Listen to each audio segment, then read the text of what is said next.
Okay, everyone. I want to start with this video of the first time Dietrich came out and told her story. She hadn't retired when this story first broke, so she didn't want to disclose anything that happened in 2004 on the Nimitz. But when she came out, she then corroborated Fravor, who was the pilot in another aircraft that was circling with her around a particular, they call it a UAP at that time, unidentified aerial phenomenon. But I think we're allowed to go back to UFOs now, I think. So whether UAP or UFO, it's the same difference. They're unexplained flying objects inside of our airspace, and so this was very interesting. And I'm just going to let you listen to it, and then I'm going to quantify what I'm hearing and seeing, and I'm going to give a theory of what I think explains the physics of what we're seeing. So let's take a listen. Did the thought of UFO enter your minds? It was unidentified, and that's why it was so unsettling to us, because we weren't expecting it, because we couldn't classify it. But what I want to be really careful of here is that we don't jump to conclusions, right? That we don't sensationalize this or, Little green men. little green Little men green men. or extraterrestrial. You're seeing something that defies explanation. Right, Very much. yes. It was November 2004, and the USS Nimitz Carrier Strike Group was training about 100 miles southwest of San Diego. The advanced new radar on a nearby ship, the USS Princeton, had detected what operators called multiple anomalous aerial vehicles over the horizon, descending 80,000 feet in less than a second. Fravor and Dietrich, each with a weapons system officer in the back seat, were ordered to investigate and found an area of whitewater in an otherwise calm blue sea. It appeared to them that an object about the size of a 737 was just under the water. So as we're looking at this, her backseater says, "Hey, Skipper, do you?" And about that got out, I said, "Dude, do you see that thing down there?" And we saw this little white tic-tac looking object, and it's just kind of moving above the whitewater area. Do you ever drop your phone and it sort of bounces off the countertop and then bounces off something else, and then it's sort of like no predictable movement, no predictable trajectory. Yeah. I guess it was just It was just like a ping pong ball. no Just acceleration. very, very random. Acceleration. As Dietrich circled above, Fravor went in for a closer look. So you're sort of spiraling down? Yep. The tic-tac still pointing north-south. It goes "Boop," and just turns abruptly and starts mirroring me. So as I'm coming down, it starts coming up. So it's mimicking your moves. Yeah, it was aware we were there. I want to see how close I can get. So I go like this, and it's climbing still. And when it gets right in front of me, it just disappears. Disappears. Disappears. Like gone. And you saw no visible propulsion, Right. No. wings or anything to No. make it fly in our atmosphere. No, actually, when it turned and started coming up, it was kind of like, okay. Because we have nothing that goes that fast and just starts climbing at will. Seconds later, the Princeton reacquired the target 60 miles away. So in a matter Like of, that. yeah, it just appeared there. In seconds, Yeah. it was 60 miles away. Later, another flight crew encountered what they believed to be the same object and briefly locked onto it with a targeting camera before it zipped off again. They didn't get a visual on it, but they did get this FLIR video. footage, the forward-looking infrared. So you've got the infrared image Right. Yes. and your eyesight Yes. and the Princeton The radar. all saying there is something out there. Yes. The Princeton had been tracking the anomalous objects for days. Dietrich says they were unarmed. You know, I felt the vulnerability of not having anything to defend ourselves, to not having any rounds, anything on the rails. If this was in fact a hostile threat, and we were engaged, I felt vulnerable, and then I felt confused when it disappeared. Dietrich says she briefed superiors about what they all saw. In no time, the story of their encounter spread quickly. Rumors like that spread within seconds. I would say with less than 30 minutes, the entire ship knew this happened. And what was the reception like? Actually thought it was kind of funny and started Yeah. giving us a lot of grief. Ridicule. Yeah, Ridicule. yeah. Yeah. They made cartoons, and on the ship's TV, they played Men in Black and Independence Day and Signs. Signs. So And they made fun of it. Oh, yeah. yeah. Did anybody take it seriously? Yeah, I believe the Admiral staff made a few phone calls. Okay, everybody. So what have we seen in this video we just saw? Well, we've seen 3 things that basically are crazy. One is you have flight of this roundish tic tac. So it's round or circular and has some elongation in the middle, but basically it's a circular object with some middle extension part. That's all we got out of it. Seems to be white, so it means it's reflective, but those are not remarkable facts. So it's the flight with no visible means of propulsion, meaning no power, no engines, nothing, makes no sound, doesn't. And by the way, another interesting thing, it has no sound barrier. When it breaks the sound barrier, there's no sound. So it doesn't seem to be in our space. And that's maybe actually another clue. But they didn't mention that, but we've learned that independently. And it has no airfoils. So this shouldn't be able to fly, shouldn't be up in the air. It has no means of propulsion, so nothing keeping it up in the air, and there's no airfoils that would keep it up in the air. I mean, when a spacecraft is going through space, and even though it has no airfoils or wings, it has so much propulsion, it can overcome the weight of the object and fly up into space because there's so much propulsion. So the only way to exist without airfoils is you have to have a tremendous Saturn V rocket underneath you, and then it can't be controlled. You can't control flight. But these things have flight, and it's controlled flight, very precise flight, with no visible means of propulsion and no airfoils. So I want to say there's these coincident factors that all are violative of our laws of physics in our realm that we're familiar with. And I want to say, I'm going to start saying in our dimensions of space, this violates our laws of physics. And the second thing is it has instantaneous acceleration. We know of no such possibility. Again, it shouldn't work in our world of physics. And if it's true, what I've said is the sound barrier is never heard when these things violate the sound barrier. This thing went from 0 to 0, excuse me, it went 60 miles in a matter of a few seconds, breaking the sound barrier at every level. I mean, it's well over 2,000 miles an hour to get there in a matter of seconds, 60 miles. So, and then we saw the third thing this does that's very interesting is while Fravor is deciding to fly downward, and let's say he's slowing the aircraft down to keep it in a tight circular motion downward, he's maybe at 250 to 300 miles per hour. A craft that can go well over that, 1,500 miles an hour. So he's taking it down, and he's going slow probably, and his aircraft is mimicking him and tracking him in the opposite direction. So as he's circling down, it's coming up. That's what he says. And just at the moment of that they're about to crash, he kind of downplays this. By the way, he doesn't try to tell you how brave he was being. He's just saying, I'm just going to face it down. He heads right into it, and what happens? Disappears just before they impact. And this showed this aircraft knew exactly when he would arrive, knew it wasn't a danger, it wasn't afraid of him. It was actually more likely testing him to see will he flinch or not, and he doesn't flinch. To his credit, he went right at it.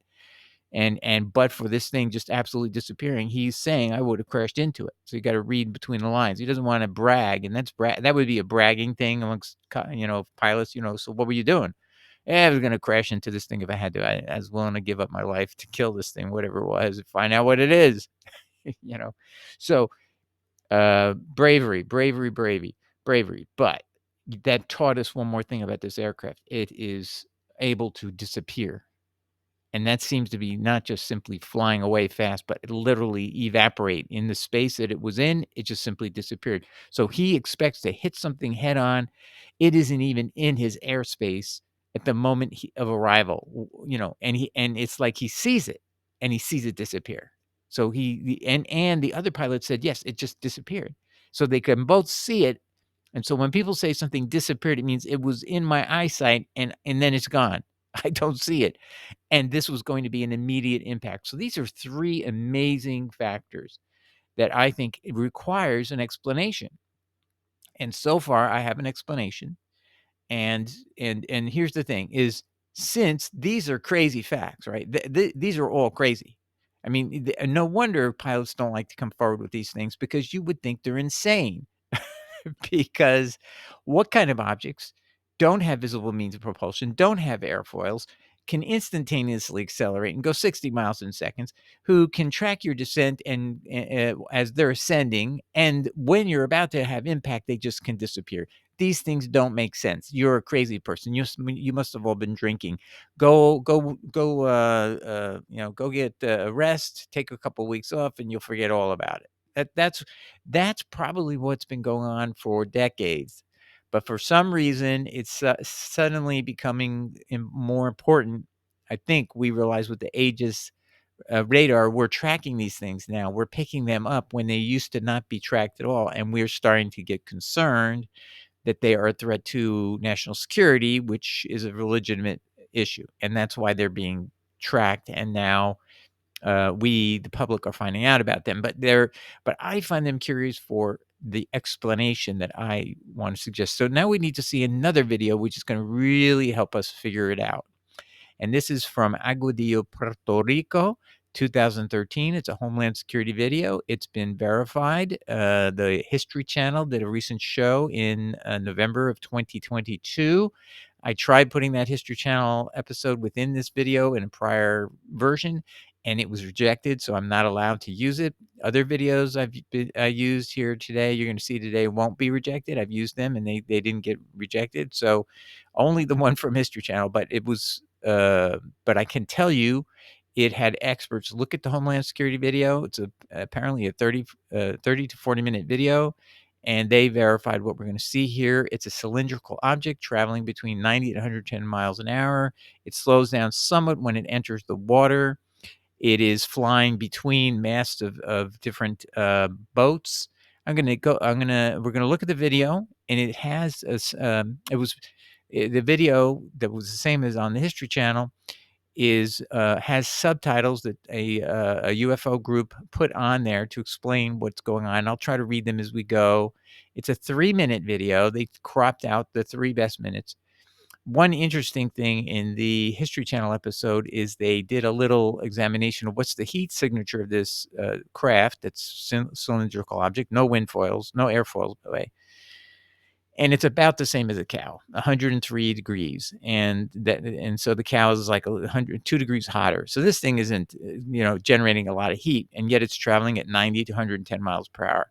Kind of remarkable. I mean, the cow is just sitting there, just standing, and it's generating as much heat as this, as an aircraft with no wings is flying through our airspace. It seems that's a very hard thing to explain, but it does have heat. So that is interesting. So it does generate some heat, but it doesn't explain how it can fly in the air. And most importantly, we're going to see it's going to go in the water. It's going to be skimming over the water, go into the water a couple of times, and come back out as if like the water is nothing, like barely affects it at all, which is very strange too. But then something remarkable is going to happen, and it's caught on camera. And I'm not going to just spoil the surprise, so you're going to get it and enjoy this aspect of it. So I will now sign off for a moment and bring back this Aguadillo, Puerto Rico 2013 video. Okay, so here is the video, the public domain video. So I'm going to start it up here. A video showing a UFO coming out of the sea. Now, that's not at this point. They're just giving you a headline.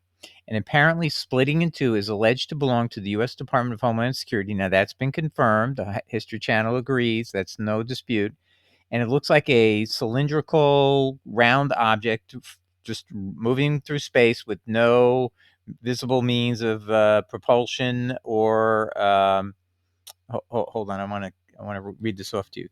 It claims the footage was captured by a DHS aircraft. It was a government plane. It was looking to intervene if there was drug smuggling out in the ocean, that kind of thing, off the coast of Puerto Rico.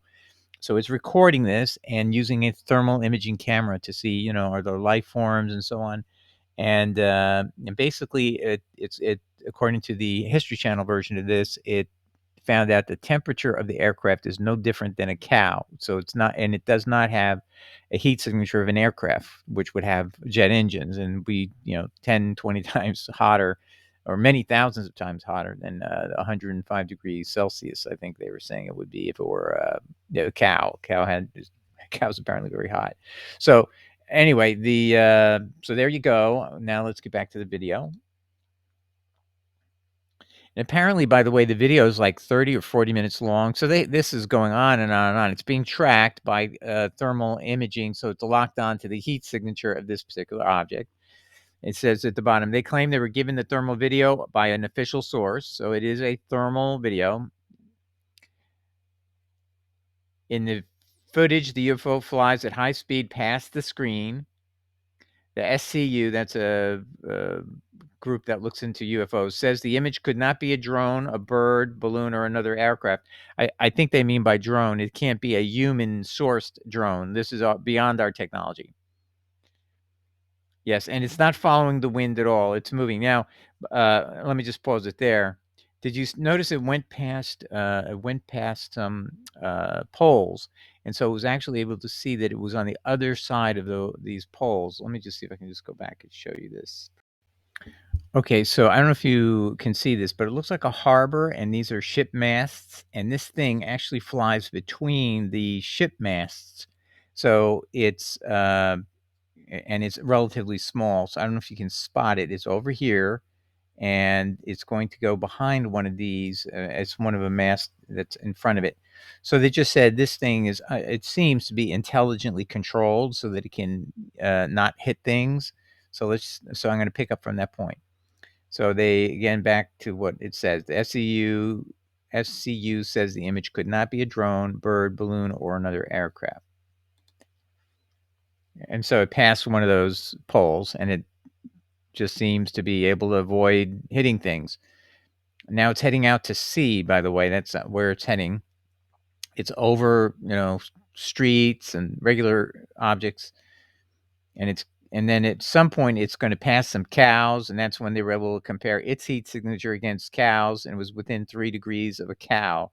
So it's not using any very powerful engines like a aircraft, yet it's going pretty fast. And it had certain metrics on the borders. Now those metrics are being cut out, but in the History Channel, they said the metrics seem real to be real. They're telling you where it is, and now it's over the sea, and now it disappeared. Now where is it? It's still tracking its heat sensors. It's going to pick it up again. There it goes. So it went in the water. It's going in again. Now it's coming. So it came out of the water. Now went back in the water. Now it's gone in the water a couple of times, but now it comes out as 2. How did that happen? About the only conventional explanation that might fit the bill is that this is some new drone. How does it split into 2, though?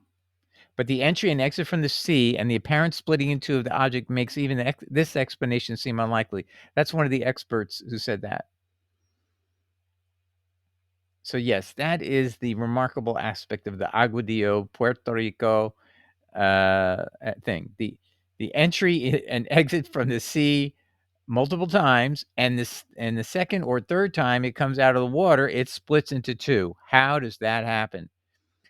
Well, it's the very fact we said it's split into 2. It presupposes something that could be true in our universe, or we could even imagine it was 2 things joined and somehow they separated.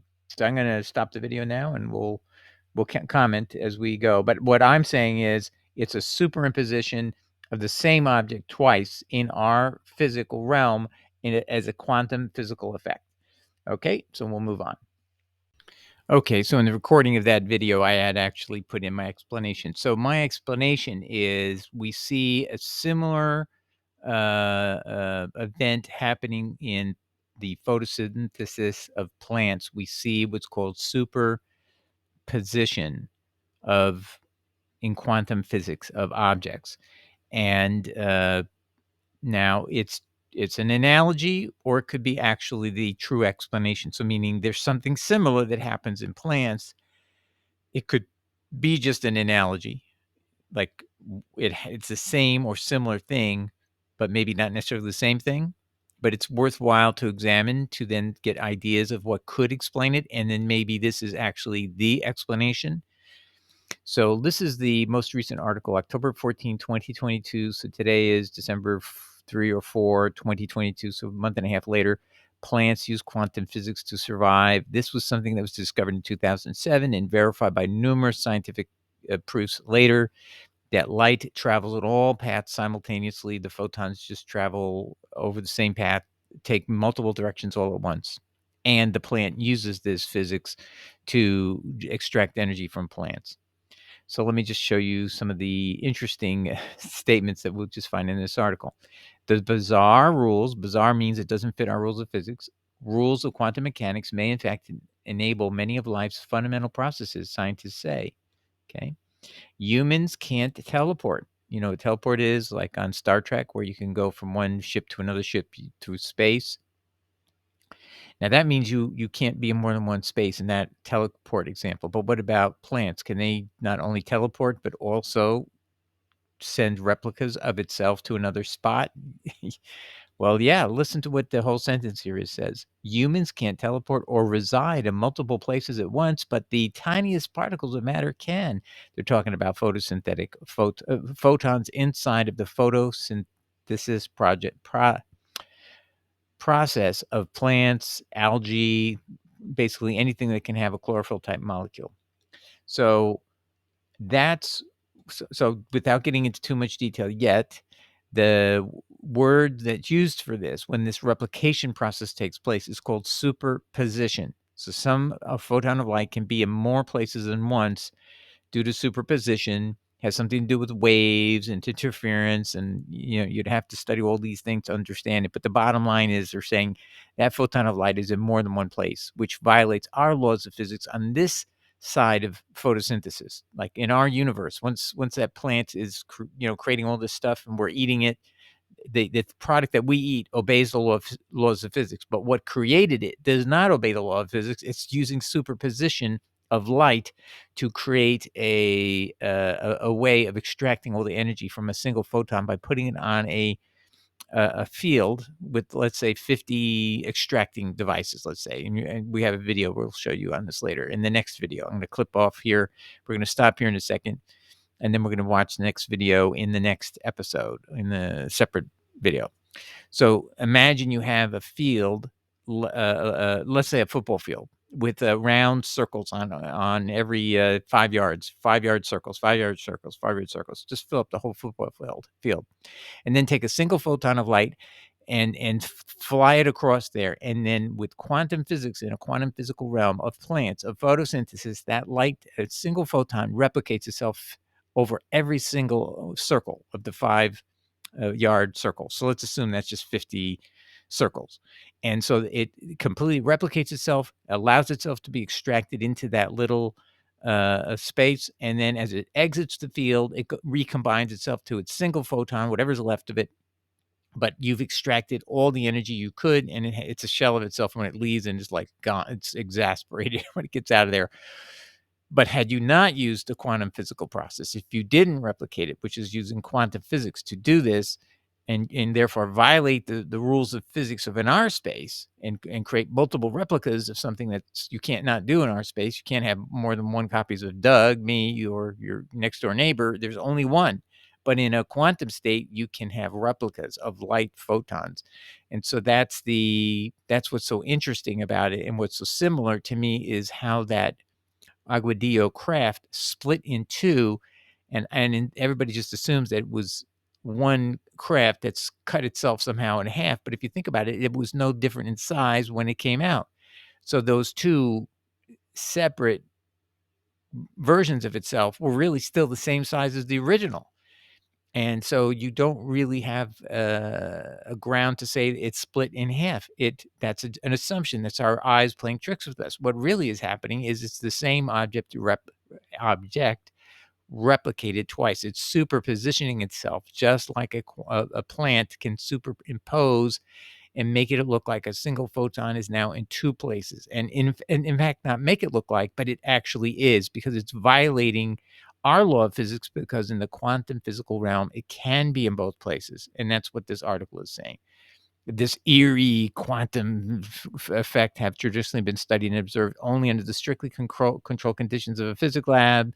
That is until some scientists suggested that such weirdness also can exist in the wet and soggy biological systems. In recent years, this hypothesis gained more and more support, with a new study detailed in the journal Science suggesting plants may rely upon such physics to survive. And they're being very cautious here. But every time you do a study, it all comes out reconfirming this account.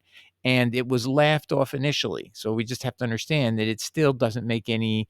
It's like scientists don't want to believe their eyes, because it requires believing in things that violate the law of physics in our realm. But I think the way to solve this, and we'll get this into the next episode, is you have to consider the possibility of other dimensions of space that are not subject to our law of physics. So we know that other dimensions actually exist. They exist in the early universe. They existed. They then folded into R4 in this dimension of the universe.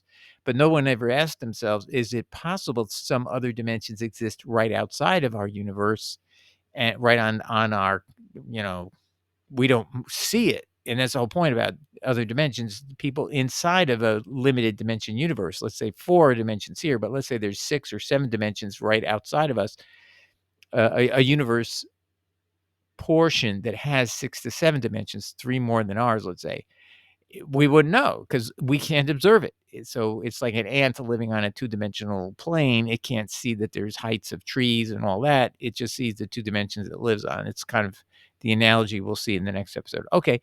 So anyway, that's just to show you where the problem is and why it's a problem. And let me just recap here. So we go to our final clip.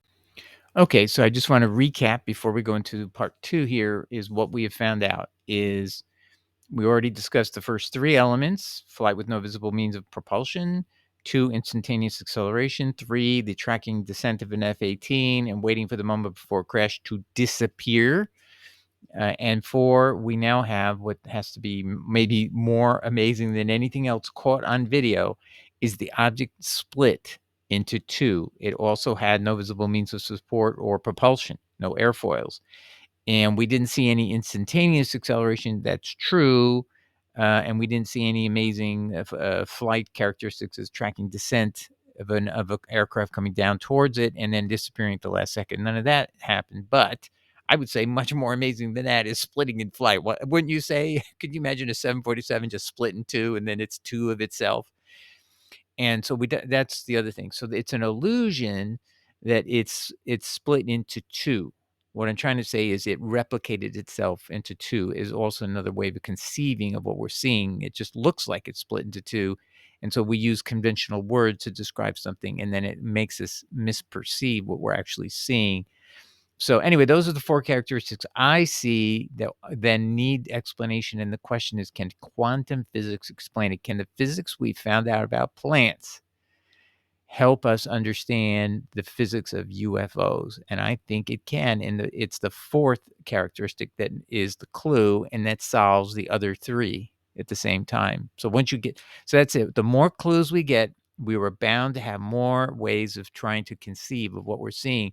And then we have to realize with plants, we've actually found something that violates the physics that we see in our universe, but in special limited areas, so that we have somehow some coexistence with another dimension inside of our dimension. That's kind of what I'm trying to get at is it possible that we don't understand the dimensional fields between our universe and another universe right next door, which is in another dimension, that is operating and overlaps and can intersect with our world? So obviously something's intersecting with us, let's be honest.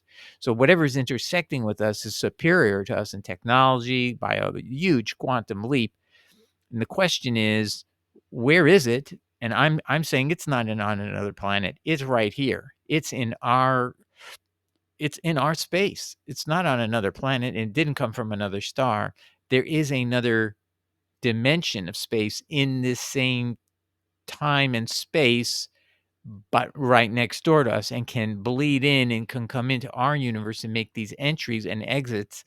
And they haven't been annoying, really, and they haven't been a real problem, but they exist and they're caught on tape. So that, and now they're being caught by the military and all that, and on radar.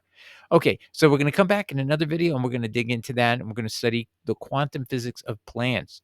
It's very interesting, and you think this is interesting? Wait till you hear about plants and realize that life depended upon this chlorophyll molecule, upon which we are going to see a quantum computer at work inside of a plant.